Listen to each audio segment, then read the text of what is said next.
ഇന്ന് നമ്മളിവിടെ പറയാൻ പോകുന്നത് അവിട്ടം നക്ഷത്രത്തെക്കുറിച്ചാണ്. അവിട്ടം തവിട്ടിൽ നേടും എന്ന് പഴമക്കാർ പറയാറുണ്ട്. ഒരു പരിധി വരെ അത് ശരിയുമാണ്. പ്രത്യേകിച്ച് പുരുഷ അവിട്ടം നക്ഷത്രക്കാർ. അവർ തവിട്ടിലും നേടും. എന്ത് ജോലി ചെയ്യാനും അവർക്ക് നാണക്കേടോ അങ്ങനെ യാതൊരു ഈഗോ ഇഷ്യൂസും ഇല്ലാത്ത ഒരു വിഭാഗക്കാരാണ് അവിട്ട നക്ഷത്രത്തിൽ ജനിച്ച പുരുഷന്മാർ, അതുപോലെ സ്ത്രീകളും. പൊതുവേ സൗമ്യ സ്വഭാവമാണ് സ്ത്രീകളെങ്കിൽ പുരുഷന്മാർ കുറച്ചുകൂടി അഗ്രസീവായിട്ടുള്ള രൗദ്ര ഭാവമുള്ള ദേഷ്യം, മുൻകോപം പുറമെ കാണിക്കുന്നവരാണ് അവിട്ട നക്ഷത്രത്തിൽ ജനിച്ച പുരുഷന്മാർ. അധ്വാനികളാണ്, കഠിനമായി നല്ല അധ്വാനിക്കുന്നവരാണ്.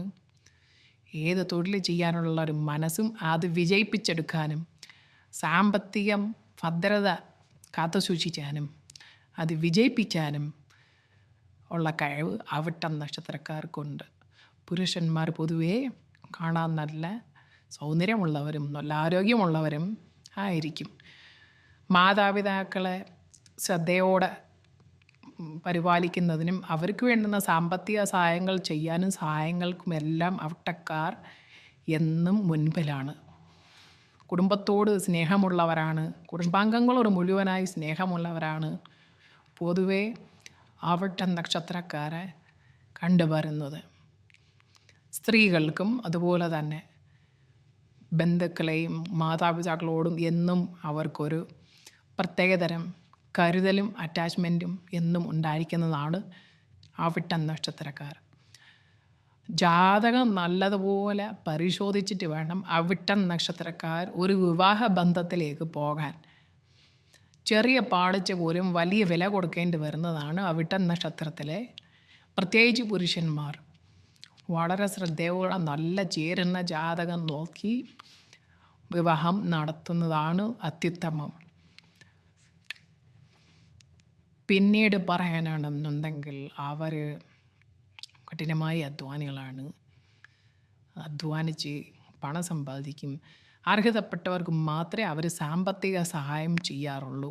അല്ലാത്തവർക്ക് അവർ സാമ്പത്തിക സഹായം ചെയ്യില്ല. ലക്ഷങ്ങൾ കയ്യിലുണ്ടായാലും അവർ പറയും 1 രൂപ പോലും എടുക്കാനില്ല. എന്നാൽ അർഹതപ്പെട്ട ഒരു വ്യക്തിയാണ്, അല്ലെങ്കിൽ അർഹതപ്പെട്ടവർക്ക് സാമ്പത്തികം ആവശ്യമുണ്ടേ നല്ല മനസ്സോടുകൂടി തന്നെ അത് സഹായിക്കാൻ കഴിവുള്ളവരാണ് അവിട്ട നക്ഷത്രക്കാർ. ഇനി മറ്റൊരു നാളുമായി വീണ്ടും ഒരു വീഡിയോയിൽ വരുന്നതാണ്. നന്ദി, നമസ്കാരം.